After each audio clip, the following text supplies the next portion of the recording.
হাজী সেলিম সাহেব রাগান্বিত, ঘটনাটা কি? আদালতের কাঠগড়ায় চুপচাপ দাঁড়িয়েছিলেন সাবেক সংসদ সদস্য হাজী সেলিম।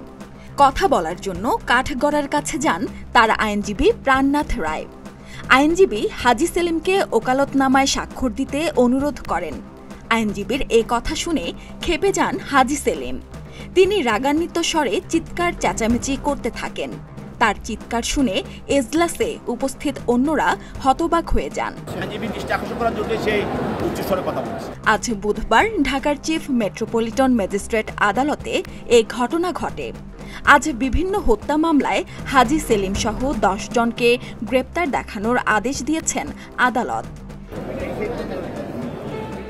এ বিষয়ে হাজী সেলিমের আইনজীবী শ্রী প্রাণনাথ বলেন, আমার মক্কেল কথা বলতে পারেন না, কারাগারে খাবার খেতে পারেন না, কাউকে কোনো কিছু বোঝাতে পারেন না।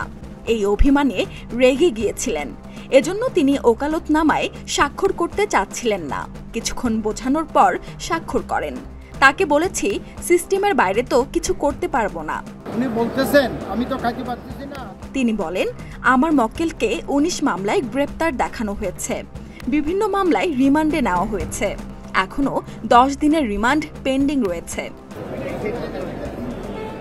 সুরাইয়া শুভ্রা, প্রতিদিনের বাংলাদেশ।